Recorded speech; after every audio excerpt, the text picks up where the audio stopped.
In this lesson, what I'm going to be doing is covering the Wing Chun dummy. It's called the mukjong.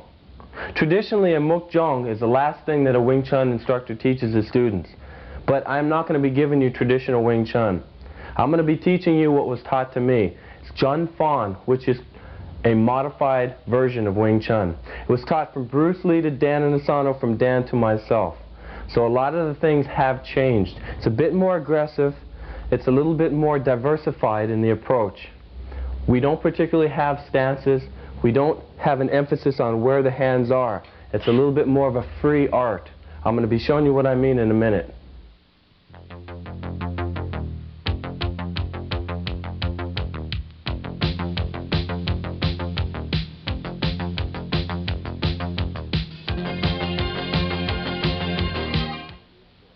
Now let's talk a little bit about the Wing Chun dummy and what it's used for. The Wing Chun dummy is to trapping what a heavy bag is to boxing. A Wing Chun dummy teaches you coordination, it conditions your forearms, gives you the basic skill movements. You can work your speed, you can work your repetition, you can work your line familiarization with the dummy. The dummy is in a fixed position. That fixed position is to represent trapping range. This is why the arms of the dummy are not as long as a human's arms, because this would be boxing range. We want to get into trapping range. This is where you would be in trapping. So the dummy is to represent where you would be in trapping. Now what I'm going to do is I'm going to start from the very beginning, and I'm going to take one trap and we're going to build from there. And I want to show you the relationship on a person to the dummy. Traditionally, the Wing Chun dummy was taught in 108 movements. Some say 116 movements. We're not going to teach it this way. I'm going to give a direct relationship. This way, if you know a technique, you can do it on the dummy now. It doesn't take 4 years to work it. Okay, Mark, let's come on out. We're going to start off with a Pak Sao. It's one of the very first and basic moves you learn in Wing Chun. Pak Sao means slapping hand. Okay, we're going to take it from a reference point.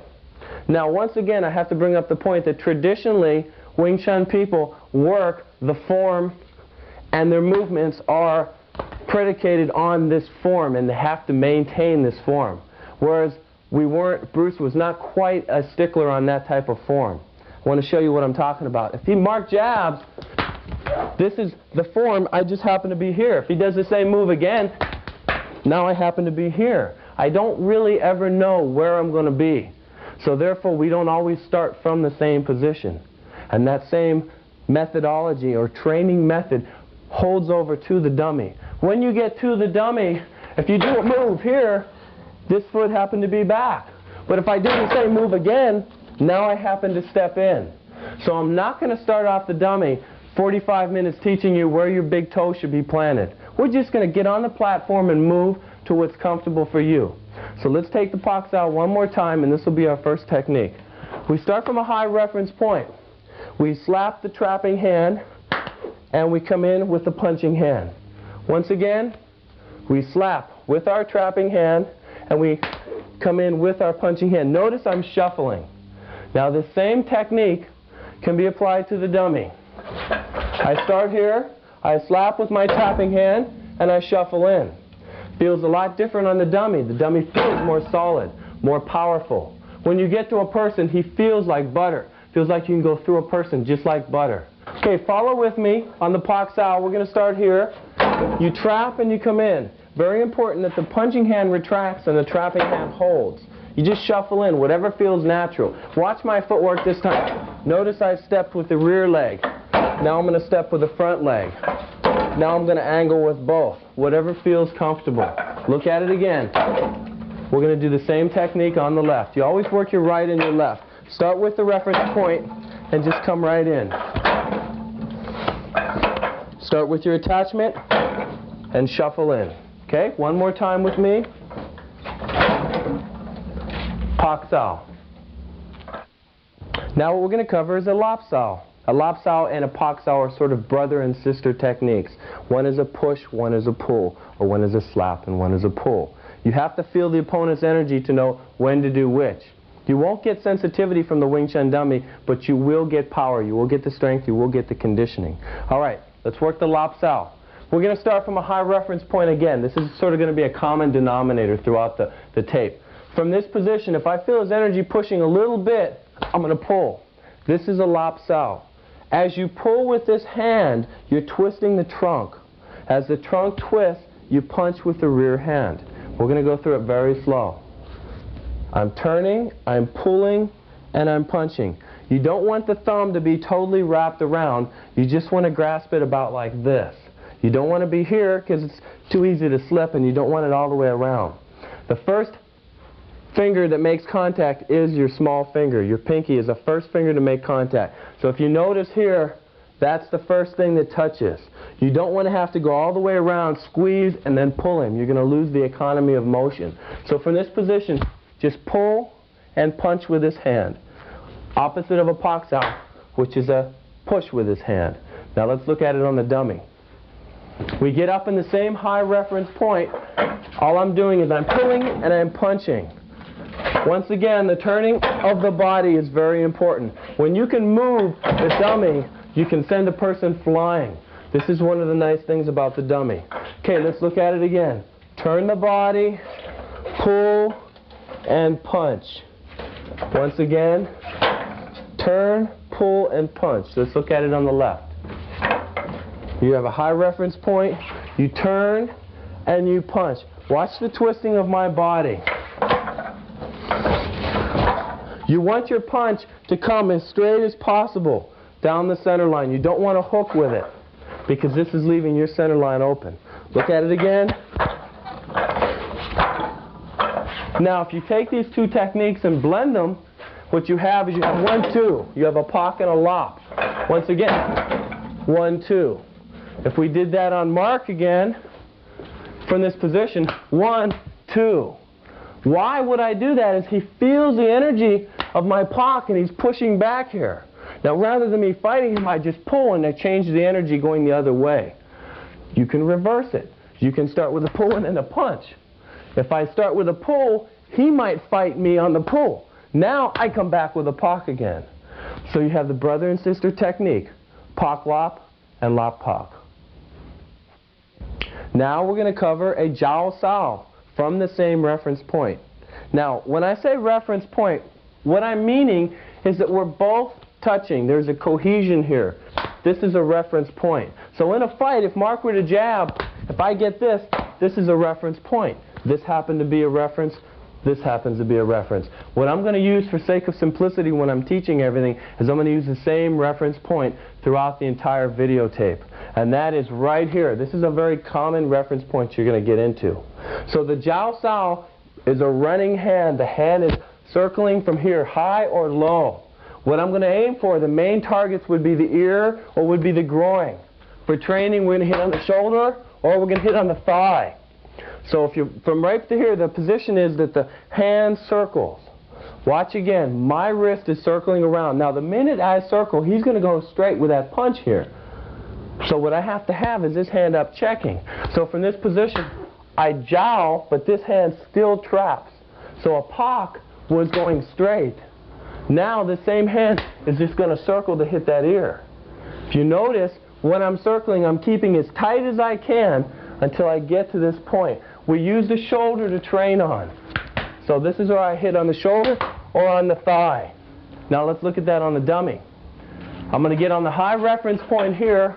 I circle and I hit. The jiao sao on the dummy, you can slap the dummy or you can jiao and hook. Watch my hook slow. Jiao comes around and hits, as opposed to slapping and coming straight. Same thing on the left. I tap and I come around with the left. If we go low with it, I just drop it low. High to low, you can come back up again. It's all predicated off of the trap. This is what the dummy is for, is to teach you how to trap.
All right, let's review what we have so far. We've got a pak sao. We have a lap sao. We have a jiao sao. Now what we're going to have is a jet sao, which is a jerking hand. You want your fingertips to twist down. You don't want to get on the arm and yank on it. As you're yanking, that opens up the headbutt line. He can headbutt me when I'm yanking down. So what I want is, from this position, my object is to get to his face, but there's an obstacle. So to get rid of it, I jut sao. What I do slowly is I jut a little bit, and now I have the opportune time to come in. If I yank down, if he's stronger than me, he might not even move. It'll just be stuck here. Or if he has good sensitivity, once again, he can headbutt. This is my line. So the jut sao is just a little jerk with the hands and the punch. Now you can go with this hand, or you can go with this hand, or you can double it up. The doubling up goes 1, 2, or it can be 1, 2. Jut sao is the jerking part. This is the important part of the technique. Now we look at this on the dummy. We're going to start from right here. This is your jut. Hands going down. Jut and your hit with your right, jut and hit with your left, or double it up on this side. Slowly, jut and hit. You can shift and jut on this side. Notice the position of my body. I can change lead. Doesn't matter. This is what I was saying before. We don't have a particular stance. Everything is based off of feel. Now what I'm going to do is I'm going to take a low reference point, and we're going to do the same thing. Normally when you get a reference point, once again, this is a block of some sort. You're trying to hit the face. There's an obstruction there. That's a reference. So if we're in a fighting stance, if I'm aiming for the stomach, that's my shot. But if I don't get it in, that's because I've got a block there. So this is getting between me and my target. So I get rid of it. If I'm going up high and this is my block here, this is between me and the target. So I get rid of it. If he blocks with his hand, now this is between me and my target. So I get rid of it. This is the purpose of trapping. You never look for a trap. It just happens to be there. Your primary objective is just to punch. When we're moving around, I'm just punching. I'm trying to come in and hit. As I come in to hit, if I get a block, that's when I come in again. So you have to punch first. Then if you happen to get blocked, then you trap. Now let's get back to the low reference point. We're at a low reference point right here because he blocks my low jab. So I'm going to shuffle in and I'm going to trap this. As I trap this, I'm going to come up with a back fist. Whereas before we had the high reference point and I came in with a straight punch. So we'll start from a low reference point. 3 things I want you to remember. Shuffle in, hold the trapping hand, and retract the punching hand. So let's look at it slowly. 1, 2, 3. Normal speed, just move in. Everything should be one sound. Okay, let's look at this on the dummy. We use this as the block. This is the low reference point. So when I'm moving around, I just get that obstruction. Then I come in and I trap it. I'm moving around, 1, 2. I can do the same thing on the left. Okay, slow. I move around, I put out my jab. This is the block. I'm coming in, I trap, and I backhand. You're aiming for the jaw. It could be an eye jab, it could be a chop. The tool that you're hitting with is insignificant. The thing that is important is your timing, your sensitivity, and your trap is tight. What you hit him with, once you're in, they all work. Now what I'm going to do is I'm going to take the traps that we have and we're going to combine them. What this means is that you not only get one barrier, but you get 2 barriers. We could call this Man Sao or Wu Sao or front hand or rear hand, whichever you want to call it. So if I have a high reference point and if I come in and trap, he now blocks again. So I've got to come in twice with 2 traps. How he blocks and what energy he blocks is going to dictate my next trap. For example, if he holds center line, which is just a pat here, like a more professional boxer would do, if I'm in this position, this is the holding center line, I'm just going to come in again with the same trap twice. Some people overreact and they cross center line. If he crosses center line from here, this is where this elbow bends. When the elbow bends, this is my lop. We always aim for the chest to keep the traps in tight. Actual shot is on the face, of course. Okay, so we're here, pak to lop. Whereas before, pak to pak. Now he raises the front barrier when I pop here, so now I lop. Okay, so let's see again. I pop here, he raises, and now is my lop. Now what we're going to do is we're going to start with the jowl, just so I can show you some other combinations of what we've already worked. So we start with the jowl, and then we go to the jut. Now if I jowl high, I can jowl low. This is my low shot. If he brings his hand down low to block, I move it up to the ear again. If he brings his hand down low to block, then he brings the front hand back up again, I'm going to jut it. If he brings his hand down low and then brings his hand across, I'm going to come back with a backhand. Watch the combinations. We're going to go front to front to front. Now we're going to go low. He blocks here, but now I trap up again. That exposes this line, so I come back on this line again. So these are the different combinations we can use with the traps I've already given you. Now let's look at this on the dummy. If we start out here, I jowl and I jut. If I go low jowl, from a low jowl I come back up to here. So I'm going to play around with it. Let's see if you can recognize the techniques that I did with Mark.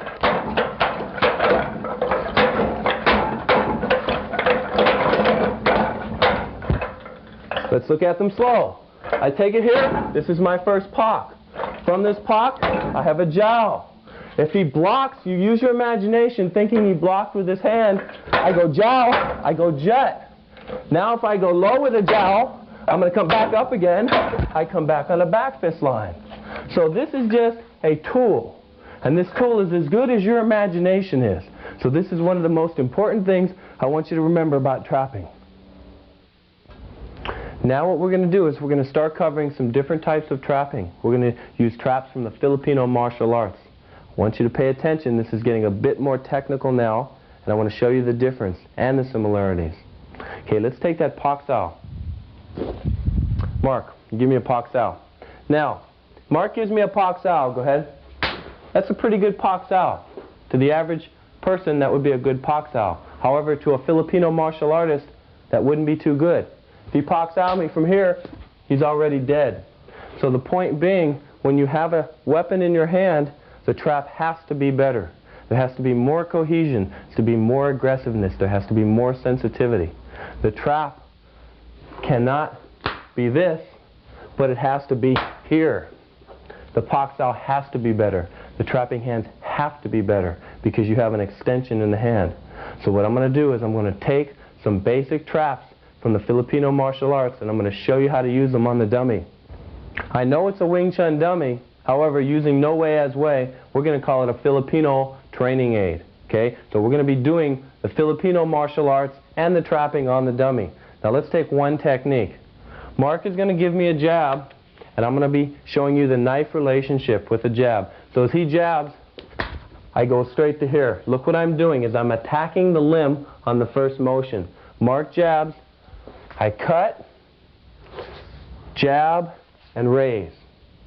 Now, let's take that same technique on the dummy. I have to use my imagination. This is the arm that's jabbing me. So I'll put this hand here. This is the shot. You don't want to use your knuckle. Open your hand up on the shot. This is the shot and the trap. So we're using the same technique on the dummy. Let's look at it one more time. Slap the arm, jab the eye, backhand the face. Let's look at it on Mark. Slap the arm, jab the eye, trap the face. Here we go again. This is the shot. Now, from here, if he blocks with this hand, I have to go into another trap. Mark jabs, I get to this point.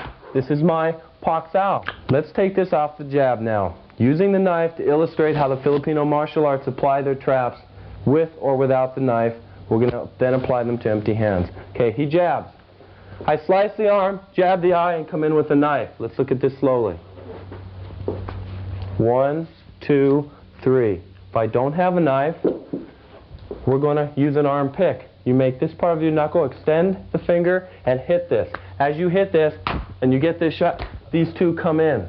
Now, he still has a hand that could possibly block. So if he does block with his hand, you've got your same two shots. He jabs. If I get to here, this is a toppy, or this is he lying. Now I can use these same two traps on the dummy. With an imagination, this becomes the jabbing hand.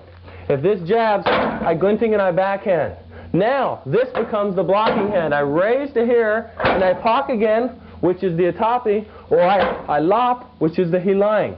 So we're going to put the same combination on the dummy. Slowly. 1, 2, 3, 4. Or 1, 2, 3, 4. Let's look at it one more time. 1, 2, 3, and the trap, or 1, 2, 3, and the lop. We look at it one more time on Mark. He jabs, I get to here, I trap it, or if he crosses center line, I get to here and I lop it. Now what I'd like to do is I'd like to show you how the elbows correlate in the trapping range. We're going to use the elbows in conjunction with the hands. So Mark is going to jab, and I'm going to take this first shot on the fist. This is my entry now. Once again, slowly. He jabs and I catch. This is my normal catch right here. He's aiming for the nose, and I parry it. If my hands are up, my elbow is straight ahead, I just take it right onto this hand. Smash the hand as an entry. As I smash the hand, I'm going to come right across the forearm again and come across the humerus one more time. So I'm going to come with 3 elbows while I'm trapping. Okay, Mark is going to jab, and I'm going to use this entry one more time. 1, 2, and then 3. Now, as I'm coming in, Mark has the possibility of stopping a punch with his rear hand. So when he jabs, when I get these two, if I trap to here, this is another block. I can trap again, I can elbow, and I can elbow again. So what we want to do is we want to get the ability to trap and elbow at the same time. You don't really see the difference. You're trapping, you're elbowing, and you're trapping. This is one of the big points of the Filipino martial arts. They trap the limbs to get to this range. Right here. The headbutt, the elbow, and the knee. This is the range they're trying to get to. They have to get past these limbs right to here before they can put this in. This is what they have to use. To get to there, they've got to trap up the hands. Now let's see how we do this on the dummy. Once again, we have to use the imagination. This is the arm jabbing. As it jabs, boom! You come straight up. Don't miss. Straight up with the elbow. This is the fist, simulating the fist. You can come across, you can trap again. As you get into here, you can simulate this as the head. You can pull in for the knee. This can be your knee and your elbows. So we blend them together. You have the trap with the elbow, with the knee, back to the elbow. You're playing. You're using the dummy as a tool to play with. You don't have any set regimen. You don't have any set amount of techniques. Just like with a heavy bag, you train with it. Now let me bring out a point comparing the Filipino martial arts to Wing Chun in relationship to the trapping. Wing Chun will occupy center line. The concept being, they're in center line. If you meet up with them in center line, you're going to get a cohesion here. When you get this cohesion, you're going to trap it. This is what they want.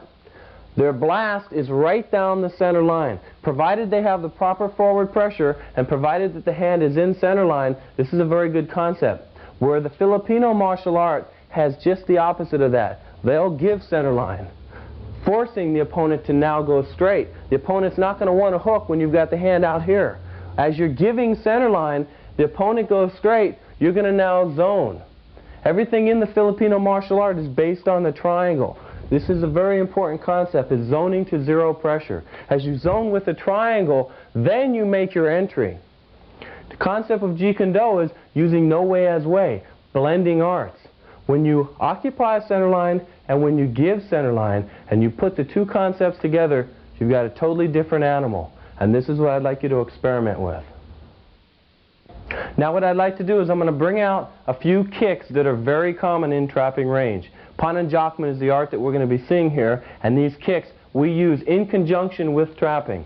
Now I'm not going to show them to you in conjunction with the trapping yet. I'm just going to show them to you as a single direct attack when you get the kick down, and then we're going to do it with the traps. Okay, give me a left lead, Mark. Okay, this kick here is an oblique kick. All this is just a little low line flick to the knee.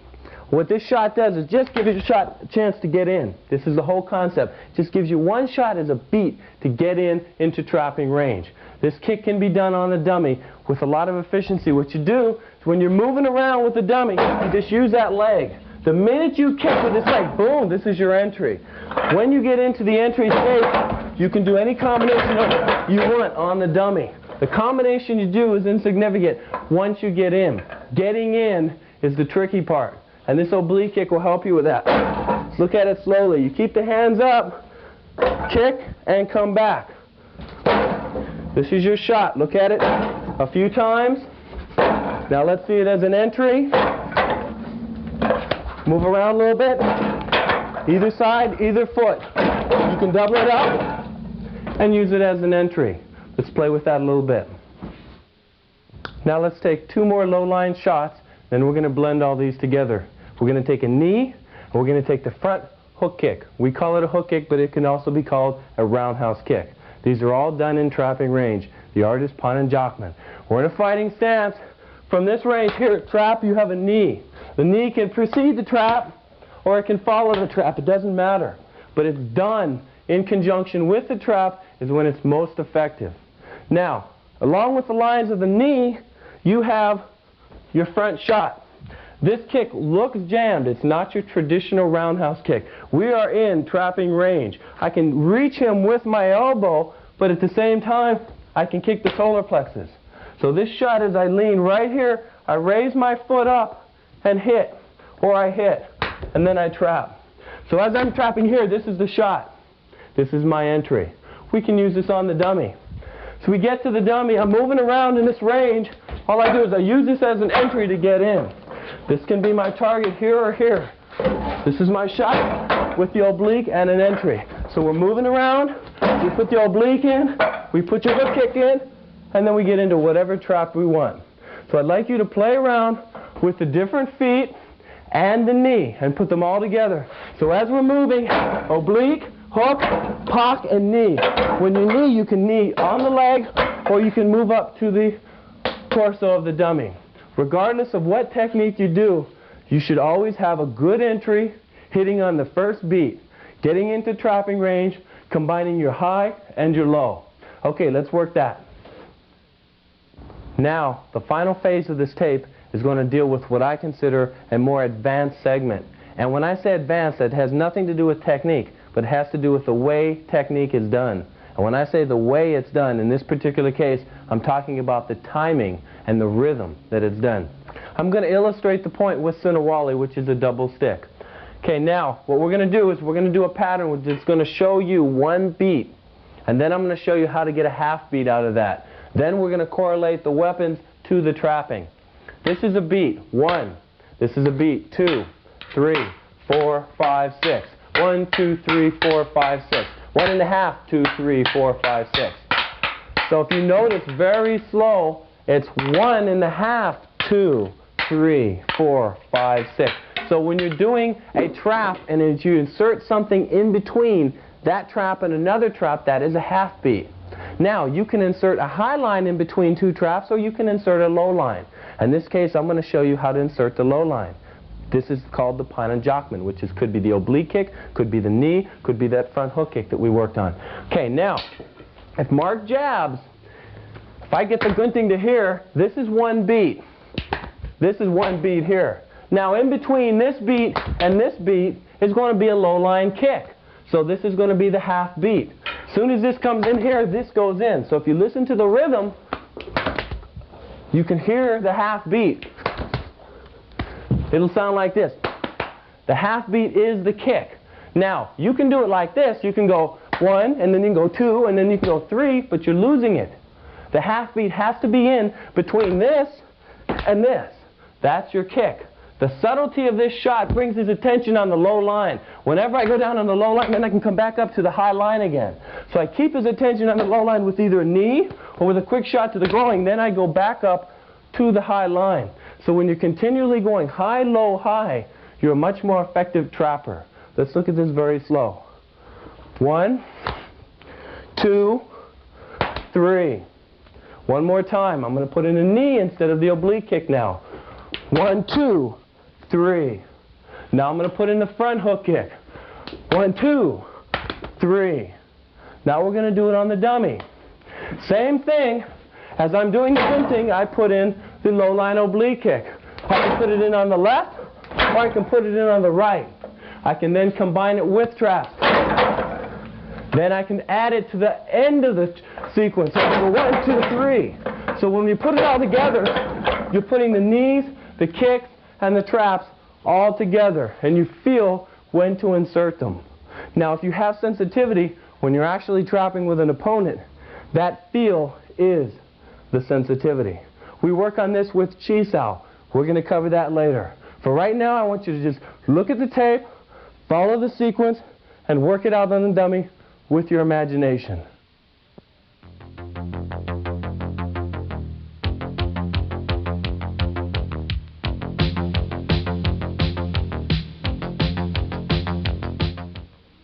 In conclusion, I'm going to try to cover some of the techniques we worked. I'm going to work on the dummy a little bit, and I want to see if you can pick up the things that we showed you in the tape.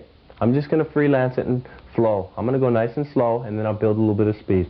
We're going to work out from long range, work my way in.